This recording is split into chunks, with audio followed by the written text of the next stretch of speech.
Quand un couple emménage ensemble, il adopte souvent la règle des 50-50. Ça paraît logique comme système, sauf que ça tue silencieusement le couple. Parce que derrière chaque méthode de répartition d'argent à deux, se cachent des mécaniques cachées qui n'ont rien à voir avec l'argent.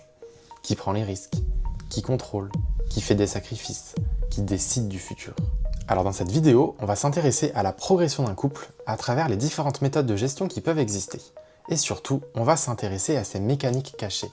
Qu'est-ce qui se joue réellement à chaque étape de leur vie de couple et comment ils font pour s'en sortir. À la fin de la vidéo, tu sauras exactement quels sont les avantages et limites de chaque méthode et tu pourras choisir celle qui convient le mieux à ton couple. Lucas, 27 ans, et Emma, 25 ans, se sont rencontrés lors d'une soirée avec des amis communs. Ils ont gardé contact, se sont revus une fois, deux fois, et puis ont fini par se mettre en couple. Tous les deux ont déjà un travail et chacun a son propre logement. Alors naturellement, un système très simple et universel se met en place avec leur argent. Chacun pour soi, il n'y a pas vraiment de règles. Quand le couple passe du temps ensemble, par exemple au restaurant, parfois c'est Lucas qui paye, parfois c'est Emma, et parfois chacun paye sa part. Ils s'achètent souvent des petits cadeaux pour chacun, ça fonctionne beaucoup à l'individualité et à la spontanéité. Cette méthode assure une liberté et une autonomie totale pour le jeune couple, il n'y a pas vraiment de conflit visible. Sauf que si on gratte un peu à la surface, on se rend compte qu'il y a un champ de bataille qui se joue secrètement. L'autonomie contre l'avenir. Peut-on vraiment construire quelque chose à deux sans rien mettre en commun? Que se passe-t-il si un des deux est en difficulté? Et la vraie question, est-ce que le couple est vraiment une équipe? En fait, il n'y a pas d'engagement dans ce mode de gestion. Le chacun pour soi protège le jeu et en même temps, il empêche la création d'un nous. Donc Lucas et Emma sont face à un mur qu'ils vont être obligés de briser s'ils veulent avancer dans leur couple. Ils vont devoir renoncer à de l'individualité pour commencer à construire quelque chose à deux. Et c'est ce qui nous emmène au deuxième système. Lucas et Emma emménagent ensemble après un an de vie de couple. Et là, ils se disent, bon, ok, à partir de maintenant, on partage nos dépenses. C'est là que le fameux 50-50 entre en jeu. On est deux, donc la moitié chacun. Bienvenue dans le mode de gestion égalitaire. Chacun porte la même responsabilité sur les finances, peu importe son salaire. Et là, d'abord discrètement, des tensions commencent à émerger. Un soir sur le canapé, Emma regarde sur son PC des billets d'avion pour un week-end en amoureux à Rome. Lucas regarde son solde de compte en banque, il voit que ça va être compliqué mais bon. Il dit à Emma, « T'es sûr encore un week-end? On n'a plus beaucoup de jours de congé. » Le souci, c'est qu'Emma a toujours été habituée à un style de vie très speed et nomade. Pour elle, sortir beaucoup et voyager, c'est des habitudes ancrées. Et ça a toujours été facile pour elle puisque elle gagne bien sa vie. Pour être précis, elle gagne même 2 fois plus que Lucas. Lucas a envie de faire plaisir à sa compagne, donc il suit la cadence. Mais résultat, il lui reste plus vraiment d'argent pour ses plaisirs rien qu'à lui. La tension monte et ça finit inévitablement sur une dispute. Tu penses jamais à ce que moi j'ai envie d'acheter et à ce que moi j'ai envie de faire avec mon salaire. Quand l'un des deux gagne beaucoup plus que l'autre, il impose inévitablement son tempo financier au couple. Le 50-50 protège l'égalité, mais détruit la liberté, surtout celle du moins riche. Et il n'y a que deux manières de sortir de ce conflit en suivant une logique 50-50. Soit Emma réduit son niveau de vie pour le bien commun, soit Lucas continue de suivre et sacrifie ses plaisirs perso. Ni l'un ni l'autre n'a envie de faire cette concession, et heureusement, donc ils vont basculer vers un troisième système pour s'extirper de ce choix impossible. Suite à leur dispute, Emma comprend qu'imposer son train de vie à Lucas est délétère, mais en même temps, puisqu'elle gagne un salaire confortable, c'est normal qu'elle en profite. Alors Emma propose à Lucas de passer sur la méthode du prorata. Dorénavant, leurs dépenses seront partagées selon le salaire de chacun. Puisqu'elle gagne 2 fois plus, Emma paye 2 fois plus. Résultat, elle continue de profiter de la vie à son rythme, et Lucas retrouve de l'air dans son budget et peut de nouveau s'acheter ses trucs perso. Ça y est, un bel équilibre est trouvé dans le couple, bienvenue dans le mode de gestion juste. La relation avance tranquillement, sauf que petit à petit, un nouveau champ de bataille se déclare. Et celui-là, il est particulièrement vicieux. Lucas se sent un peu dépendant, un peu entretenu par Emma, puisqu'elle dépense beaucoup plus que lui.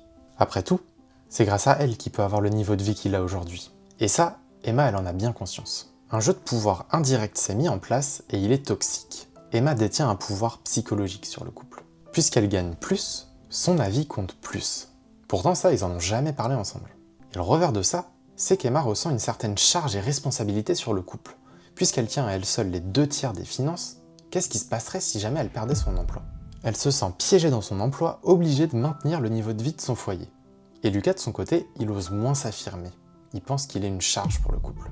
La méthode des prorata est très élégante sur le papier, sauf qu'elle ne résout pas le problème inévitable quand les salaires des deux conjoints sont très différents. Le prorata protège le confort de chacun, mais crée une dette psychologique très lourde à porter pour les deux. Lucas et Emma se rendent compte que chacun à sa façon souffre de la situation. Et comme leur couple avance bien, que tout se passe bien, chacun est convaincu d'avoir trouvé son âme sœur. Alors ils décident de franchir un nouveau cap dans la gestion de leur argent, direction le mode de gestion équitable. Dorénavant, tous les salaires sont perçus sur un compte commun. Le couple budgétise chaque mois un montant de charges communes et le reste est divisé à 50-50 pour repartir sur le compte perso de chacun. Peu importe son salaire, chacun dispose de la même somme d'argent à lui pour le reste du mois. C'est un très beau geste collectif, le couple a le sentiment d'être une super équipe qui respecte en même temps l'individualité de chacun. Sauf que même là, un nouveau champ de bataille va se déclarer. C'est le plus dangereux que le couple traversera dans sa vie financière. Ça fait maintenant plusieurs années qu'Emma et Lucas sont en couple, tout se passe bien, donc ils songent sérieusement à avoir des enfants. Un jour, presque par hasard, ils font le point sur leurs finances et la comparaison met Emma en colère instantanément. Elle a cumulé plus de 15 000 € sur un livret A pour les imprévus. Elle a investi plusieurs milliers d'euros sur un PEA pour préparer son futur. Lucas, de son côté, il a que 3 000 € sur son livret A. Et ces derniers mois, il s'est acheté 2 consoles de jeux. Cerise sur le gâteau pour Emma, le midi au travail, il mange quasiment tout le temps au restaurant, dépensant des sommes colossales. Emma explose. Elle sacrifie, elle donne tous les mois une partie de son argent à Lucas, parce qu'il faut pas oublier qu'elle gagne 2 fois plus. Après tout, on n'est jamais vraiment sorti de ce jeu de pouvoir. Sauf qu'il le dépense dans des choses court terme, alors qu'Emma de son côté, elle a un peu mis le frein sur son mode de vie speed pour épargner et investir le plus possible. Résultat, elle a l'impression de trimer 2 fois plus et d'être la seule à penser au futur du couple. Et là, Lucas il comprend pas trop. Il a toujours eu une optique de vie one life. On n'a qu'une vie, autant en profiter maintenant.